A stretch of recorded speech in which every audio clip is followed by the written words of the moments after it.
All right, chat. It's been a little minute since I hooked up my modded Xbox 360. And as y'all know, I've been playing Rainbow Six Siege. And there's two characters that have their own game series.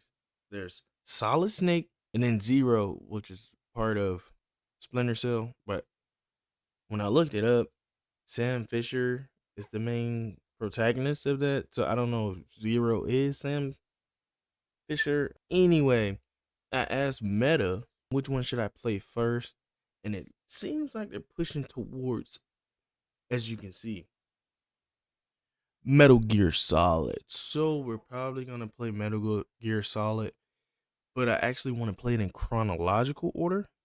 MGS3 is technically first. So I have MGS Peace Walker HD edition. So when I get to Peace Walker, if we even play this long enough, then I'll play the HD edition. But I do have the MGS HD edition 2 and 3. 1964, Virtuous Mission and Operation Snake Eater. The origin of the MGS, the MG series, begins in 1964 at the height of the Cold War. Naked, Snake the Man, who would later become the legendary soldier known as Big, boss heads into okay, known as Big, boss heads into Soviet territory to help the scientist Sokolov defect the West. However, the mission ends in failure when Snake mentors a female soldier known as the Boss unexpectedly defects the Soviet unit. The fate of the world hanging in the balance, Snake is forced to question the true meaning of loyalty as he embarked on a lone mission to kill his former mentor. So anyway, she's I guess the lady is the boss right there, which is his mentor. Sometimes they call him Solid Cake. The end of World War II, the world was split into two, East and West. This marked the beginning of the era called the Cold War.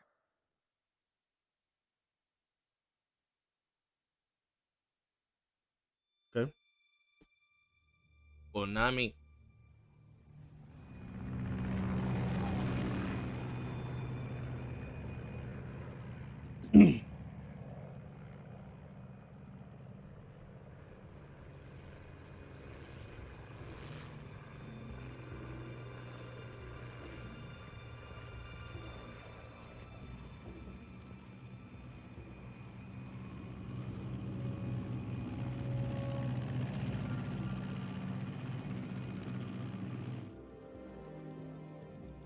Flying over Pakistan, altitude 30,000 feet. Approaching Soviet Pakistan. airspace. Pakistan is crazy. 20 minutes to drop off. Commencing internal depressurization. Jack, I've got some important news. The head of the CIA has finally given us the green light for the virtuous mission. Virtual mission?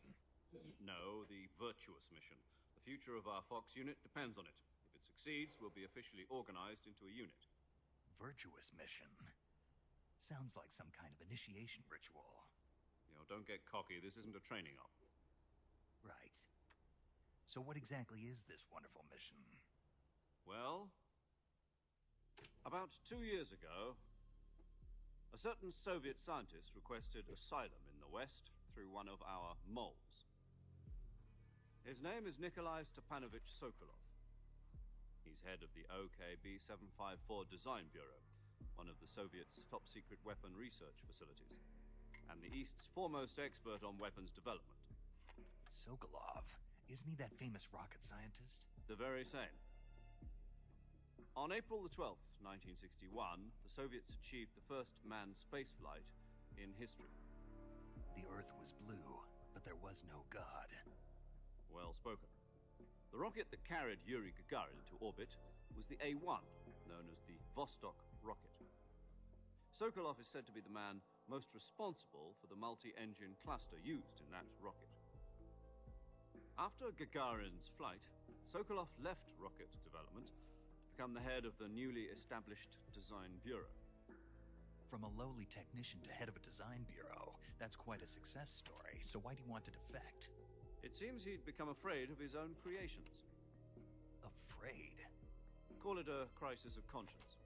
And for that, he left his country and his family behind and went over the fence? Not exactly. One of his conditions was that his family was also to be taken safely to the west. We used a mole to get the family out first, and succeeded in sneaking Sokolov over the Berlin Wall shortly afterwards. I was the one who conducted the operation. The security on the eastern side was still full of holes back then. Then what? We got Sokolov over in one piece, but the whole ordeal had left him exhausted, and we checked him into a hospital in West Berlin. It took him 2 weeks and more than 600 miles to get from the research facility in the Soviet Union to Berlin. He was in no condition to say anything coherent. And it was only a week later that we had something much bigger on our hands. The Cuban Missile Crisis. October the 16th, 1962, President Kennedy received word that the Soviets were in the process of deploying intermediate-range ballistic missiles in Cuba. The President demanded that the Soviets dismantle and remove the missiles. At the same time, he announced a naval blockade to prevent further missile shipments from reaching Cuba. But the Soviets didn't back down, instead placing their armed forces on secondary alert. Soviet transport ships carrying missiles continued on course towards Cuba. US and Soviet forces went on alert for an all-out nuclear war. Frantic negotiations were conducted through the UN's Emergency Security Council and unofficial channels to end the hair-trigger standoff. Finally, on October the 28th, the Soviet Union agreed to remove its missiles from Cuba, and so the world avoided a nuclear holocaust. But in order to get the Soviets to pull their missiles out, we had to make a deal. You mean the one where the US agreed to remove its IRBMs from Turkey? No. The Jupiter IRBMs deployed in Turkey were obsolete, and we were going to get rid of them anyway. They had no strategic value whatsoever to either the US or the Russians. The Turkey deal was a ruse, a cover story that was fed to the other intelligence agencies around the world. So what did the Russians really want? Sokolov. They wanted us to return Sokolov. You mean the Soviets pulled out of Cuba just to get their hands on Sokolov? That's right. What the hell was he working on? At the time, we had no idea. We were running out of time. It was either give up Sokolov or risk full-scale nuclear war. In the end, we had no choice. President Kennedy gave in to Khrushchev's demand. The next day, I got Sokolov out of the hospital, handing him over to agents on the eastern side. Sokolov kept on screaming, "Save me," until he disappeared from my sight. Then, a month ago, we received some new information from one of our moles. About Sokolov? Yes. He was taken back to the research facility and forced to continue working on the weapon in question under KGB supervision. What's more, it's on the verge of completion. So what kind of weapon is it? Something to do with space rockets? No, missiles. Same technology. I guess you're right. We don't know the details, but it appears to be a new kind of nuclear device. For half a year now, the Soviets have been conducting frequent nuclear tests at Semipalatinsk. Something to do with the weapon, I assume. We're talking about a secret weapon so big that Khrushchev was ready to pull out of Cuba to get it back. Is Sokolov still in the facility?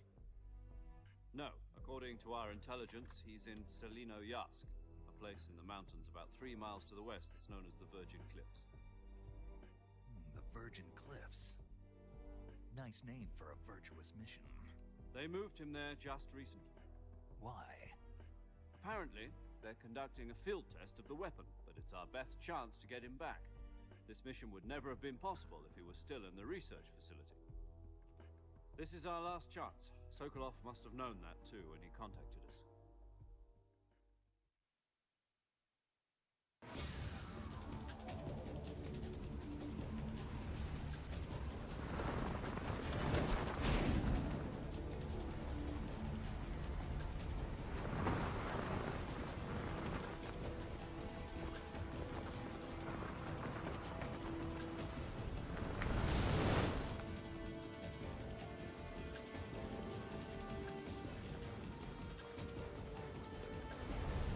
Listen up, Jack. Your mission is to infiltrate Selino Yask in the Soviet mountains, ensure the safety of Sokolov, and bring him back to the West.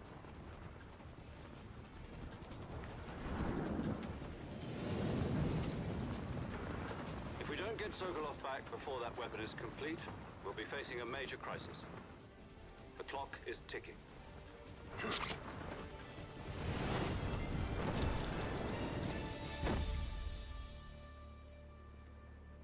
Once we've confirmed the rescue of Sokolov, stand by at the recovery point.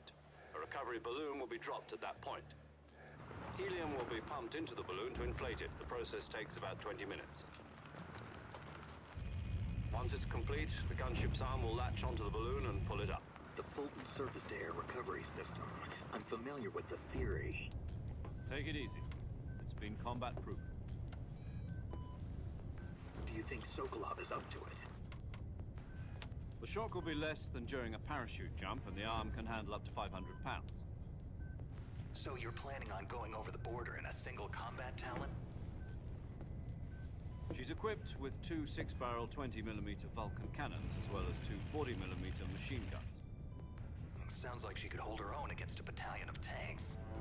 Even with the fuel in the reserve tank, we're facing a 4-hour time limit. If all goes well, it shouldn't take more than a few hours. Home in time for dinner. But if anything goes wrong, you'll be eating dinner, breakfast, and all the rest of your meals in the jungle.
Do you copy?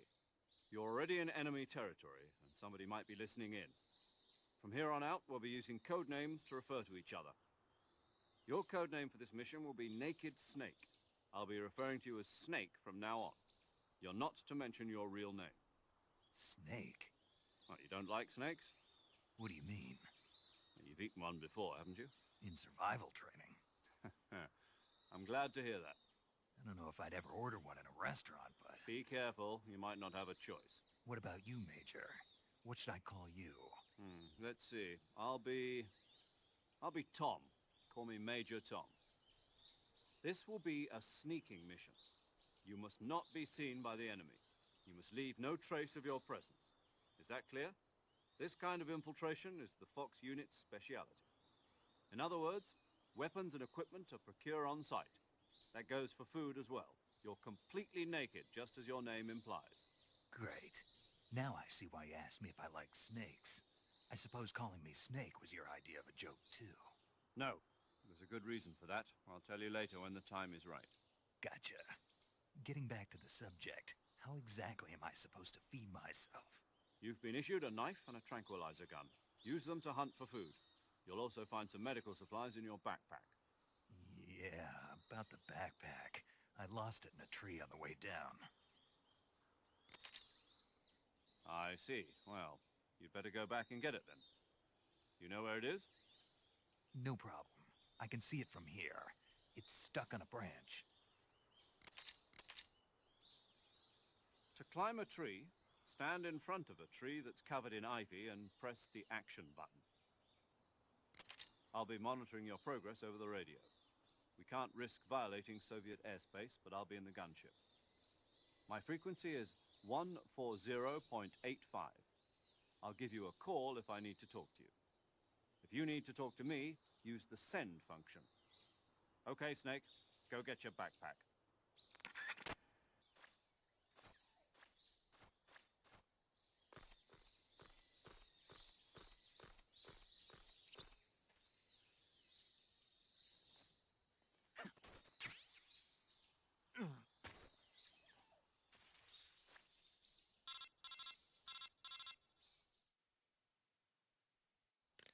I see you've retrieved your backpack, Snake. To equip a weapon, it's necessary to take it out of your backpack. In the survival viewer, choose Weapon from the backpack. Your available weapons will be displayed in a window in the upper left. From that list, choose the weapon you want to equip and press the Enter button. For other equipped items, just do the same thing from Item. Got it. Use the survival viewer backpack. Yep, that's right. Survival is fundamental to this mission. After you've been out in the field for a while, your stamina will start to drop. If your stamina gets too low, it'll affect your performance.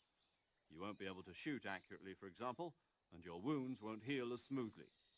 Keep an eye on your stamina so you don't run out. To recover lost stamina, you can hunt for local flora and fauna. You can use either your tranquilizer gun or your knife to hunt. My only weapon is a Mark 22 Hush Puppy tranquilizer gun? That's right. It's been fitted with its own suppressor. However, the suppressor will deteriorate every time you fire. Once its durability reaches 0, the noise suppression effect will be gone. So don't get too trigger-happy with it. The suppressor's durability is shown in the icon. Any weapons and equipment beyond what you're carrying now, you'll have to find as you go. I have to find my own weapons and equipment? Whose crazy idea was this anyway? Solo covert actions are standard Fox operating procedure. You can't leave any traces of your presence.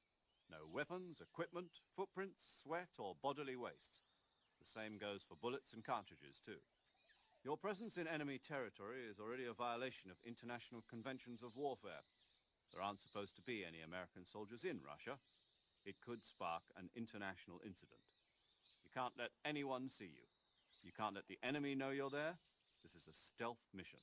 You're a ghost, Snake, in every sense of the word. And there'll be no rescue if you're captured. The military and US government will deny any involvement in the affair. Then I'll just have to take care of myself, huh? I'm afraid so. You've been given a fake death pill for that purpose. SIS guidelines stipulate that soldiers on covert ops like this one be issued a potassium cyanide capsule. Tape it to your body so you can take it when you need to. How generous of you. Use it if you're taken prisoner by the enemy. It'll send you into a state of false death for a short time.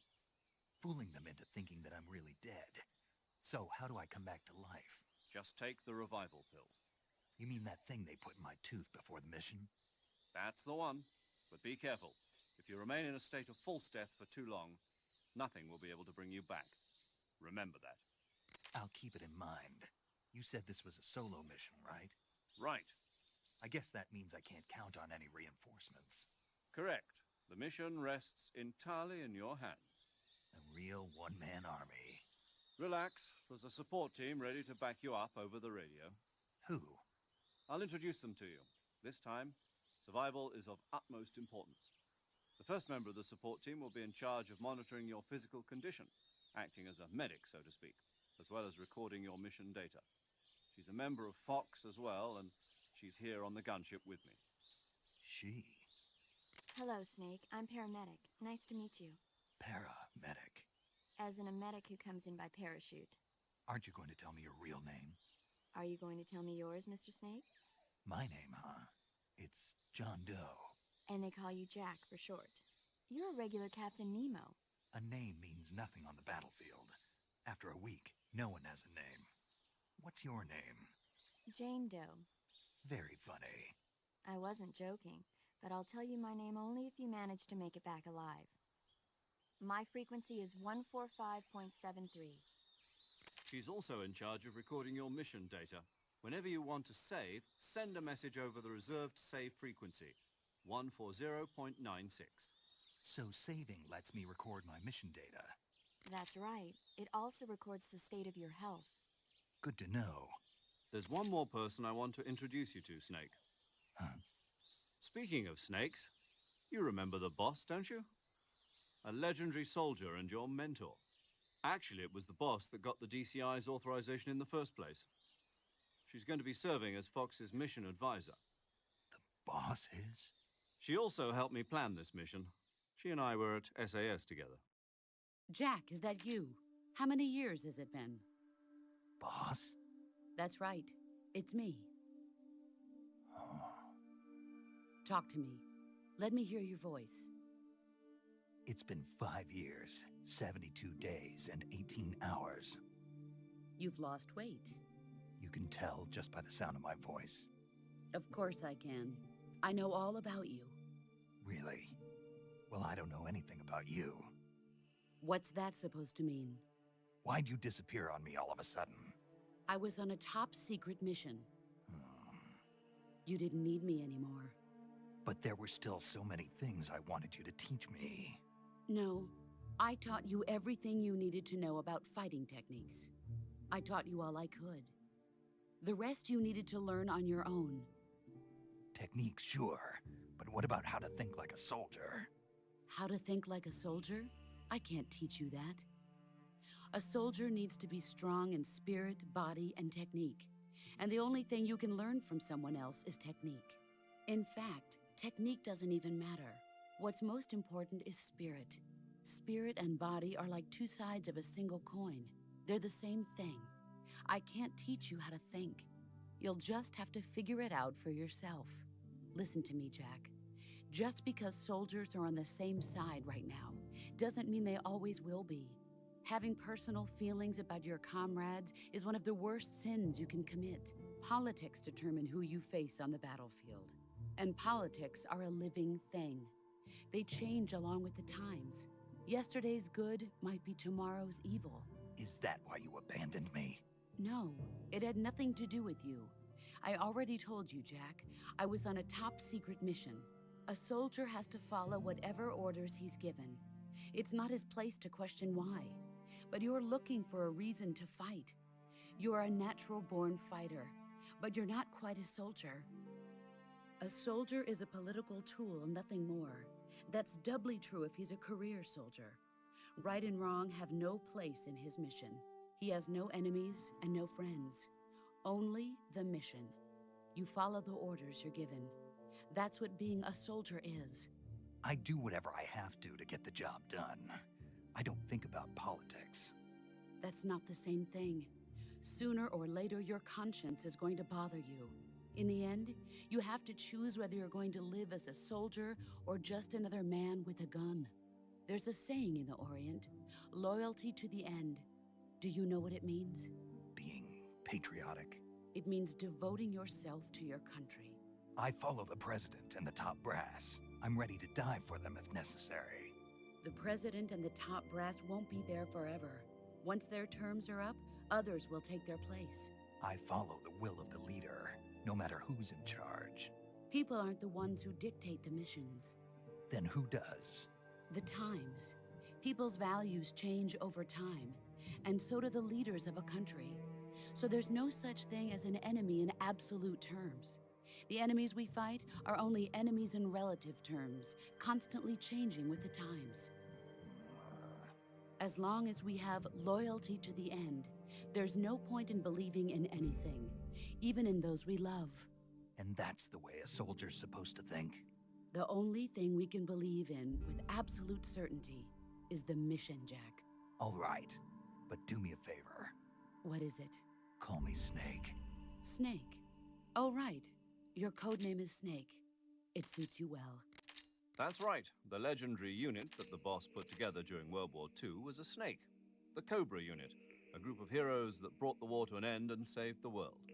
As long as you've got a legendary hero backing you up, you'll be fine. Isn't that right, Snake? Yeah, I can't think of anyone else I'd rather have with me. Oh, and one more thing, boss. Yes? It's good to hear your voice again. Same here. After all, who knows if either of us will make it out alive? Snake, you are always best at urban warfare and infiltrating buildings. But this is the jungle. Survival is going to be key. Those CQC techniques I taught you are sure to come in handy. CQC? Close quarters combat, huh? I've been in the Green Berets for the past few years. I'm probably pretty rusty. Not to worry. I'll be here to help you remember. After all, this is your first actual survival mission. I'll be supporting you over the radio. Where are you, boss? Next to the Major? The boss is communicating with us by radio from aboard a Permit-class submarine in the Arctic Ocean. My frequency is 141.80. Call me if you need my advice on battle techniques. Gotcha. Your mission is to retrieve Dr. Sokolov. Dr. Sokolov is being held in an abandoned factory located to the north of your current position. Avoid heavy combat and don't let anyone see you. Don't forget that this is a stealth mission. Snake, try to remember some of the basics of CQC.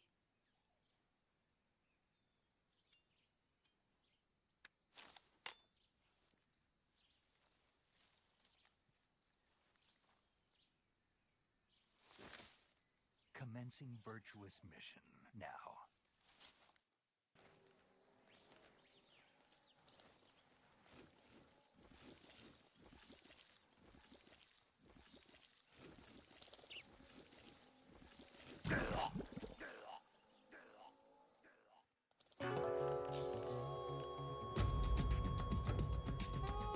It can't be.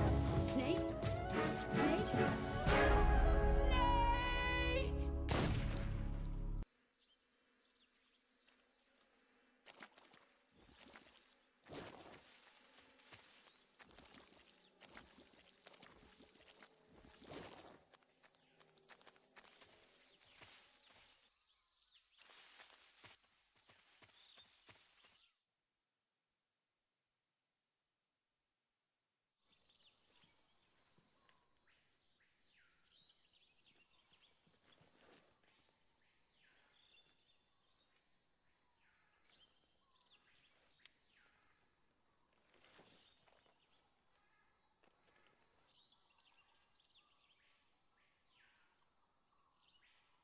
Major, I've spotted 2 enemy soldiers. They're probably KGB troops sent to guard Sokolov. AK-47s and grenades. Snake, your presence in Soviet territory is already a violation of international law. We can't let the Kremlin find out that the CIA and the American government are involved. Contact with the enemy is strictly prohibited. Don't engage them in battle either. This is a stealth mission. Got that? The Major is right. The point of this mission is to sneak through the jungle without being seen. The success of the mission depends on how well you use your camouflage. Change your camouflage by selecting Camouflage from the Survival Viewer. The Uniform option lets you pick your uniform, while the Face option lets you change your face paint. Choosing camouflage that blends in with your surroundings will help you conceal yourself more effectively. Also, don't forget that anything that moves will stand out in the jungle. If you just stand up and run around like an idiot, you're bound to be spotted. But if you crawl instead, you should be able to sneak by without being noticed. You can see how effective your camouflage is by looking at the Camo Index. The Camo Index shows how well your current camouflage blends in with the surrounding area. The higher the value, the harder you are to spot, and vice versa. The key is to make yourself one with nature. Keep that in mind as you go along, okay?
Major, I've reached the abandoned factory where Sokolov is supposedly being held. This place is a dump.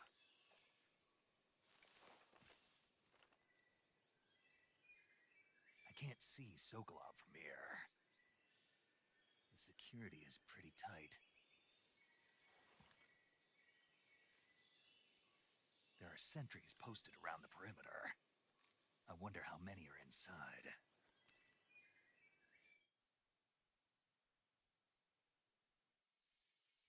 Your objective, Sokolov, is inside the factory. They should be holding him in a room in the northeast section. Northeast section. Got it. Be careful. Your mission is to bring Sokolov back alive. He must not be exposed to any kind of danger. Do not approach Sokolov while in the alert phase. Right. Oh, and one more thing, Snake. You mean there's more? No, it's just that when you get to Sokolov, I want you to tell him something from me. And that is? Sorry for being so late. Is that all? Yes. Understood. Beginning my approach to the target.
You must be Sokolov. Are you one of Volgin's men? You'll never get it from me. No. I'm a CIA agent. I've come to escort you back to the other side of the Iron Curtain. You're CIA? Yeah. I was sent by Major Zero, the man who got you out 2 years ago. Zero? I have a message from him. What is it? He said to tell you sorry for being so late. Did he now? What does it mean?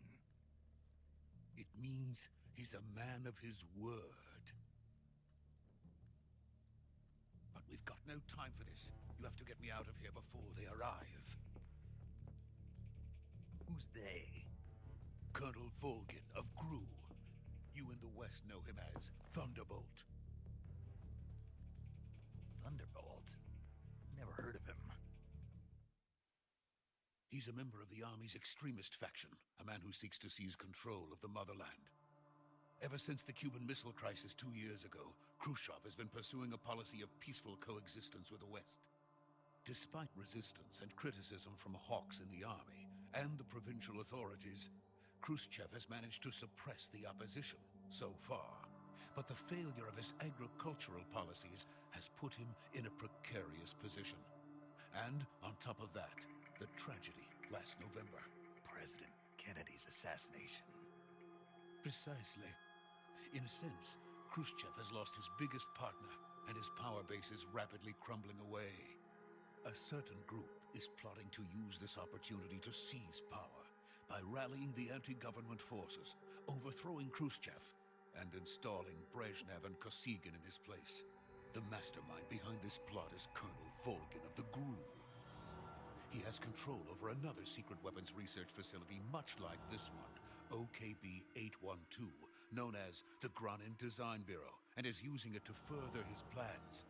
But that is not enough to satisfy him. Now he's plotting to seize the secret weapon I have been developing here and use it as leverage in his bid for power.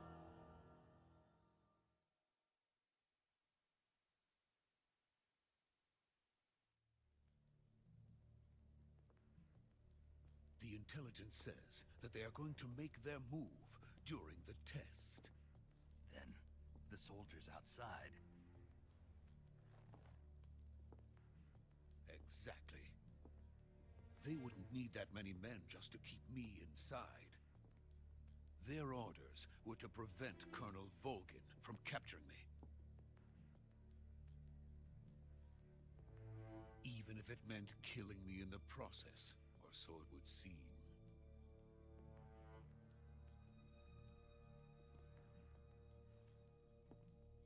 Volgin will come. I'm sure of it. You must get me out of here before then. Leave it to me. By the way, your Russian is superb. Where did you learn to speak it? From my mentor. Is that so?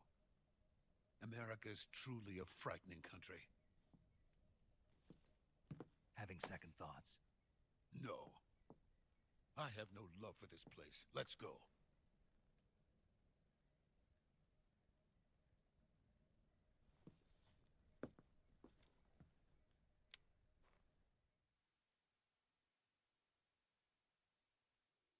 Major, this is Snake. Sokolov is safe with me. He's doing fine. No injuries. Good work, Snake. Now hurry up and get Sokolov to the recovery point. We'll rendezvous with you there. Roger. What about the sentries? I managed to get past them. I see. What about the boss? We lost contact with the boss some time ago. What happened? It's probably just a weak signal. Just hurry and get Sokolov out of there.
Freeze!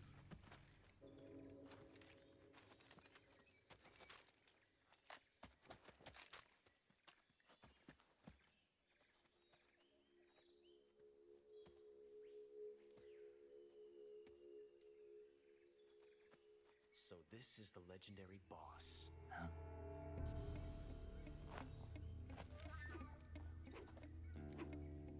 Huh? We meet at last.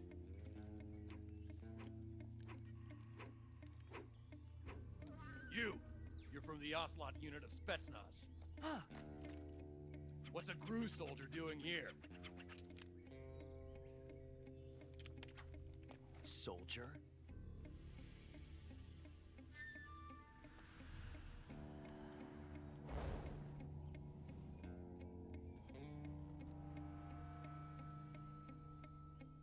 He's the Ocelot commander.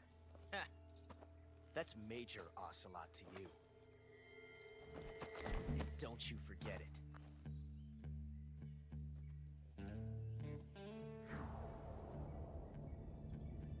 Sokolov is ours.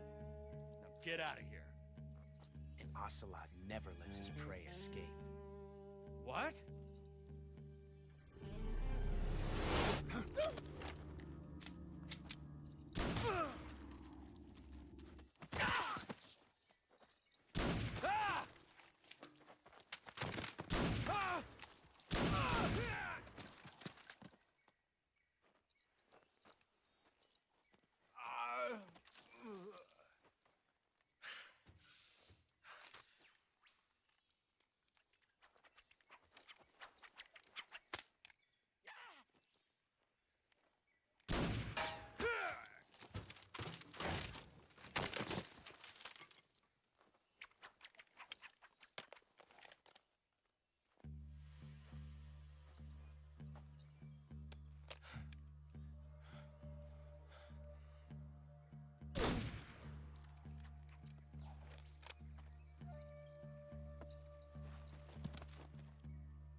Can't say it feels good to kill a comrade, even if it is for the Gru.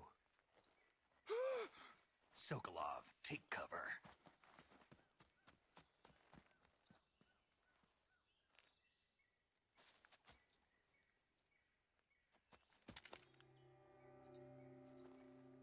Huh.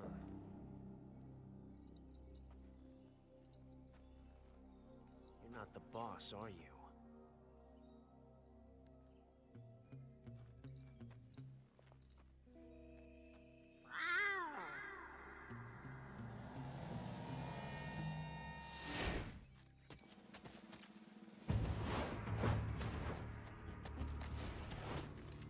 Crew operatives!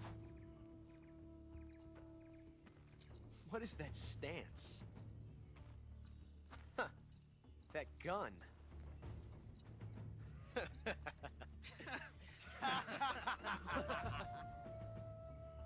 If you're not the boss, then die.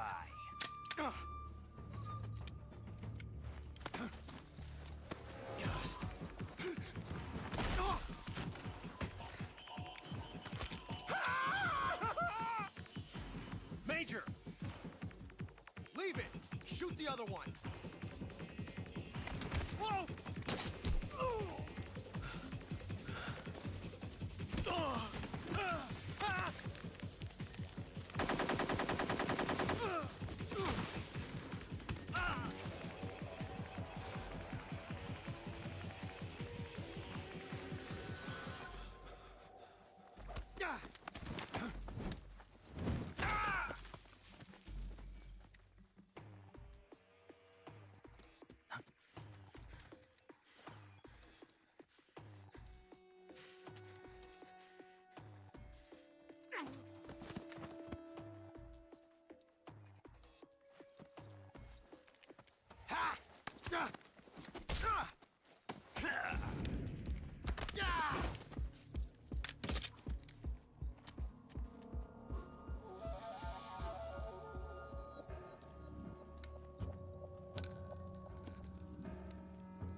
You ejected the first bullet by hand, didn't you? I see what you were trying to do. But testing a technique you've only heard about in the middle of battle wasn't very smart. You were asking to have your gun jam on you. Besides, I don't think you're cut out for an automatic in the first place. You tend to twist your elbow to absorb the recoil. That's more of a revolver technique. You filthy American dog!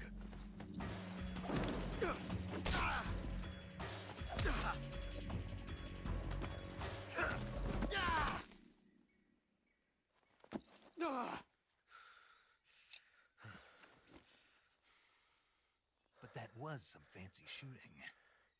You're pretty good. Pretty good.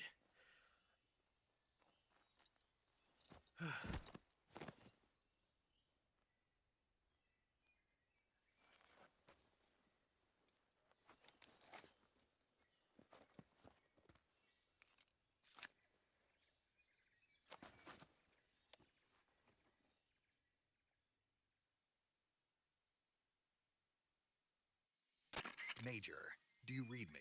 I read you. Snake, you all right? I've run into a few snags.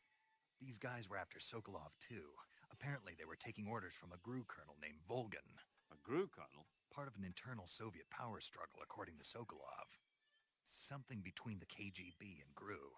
Between Khrushchev's supporters and Volgan's. Sokolov was being guarded by the KGB and hunted by GRU? Snake, it sounds like this could be even hotter than Cuba. I don't like it. Something about the whole thing stinks. I agree. You'd better hurry. Sokolov ran off by himself, but I'll catch up to him. We're counting on you.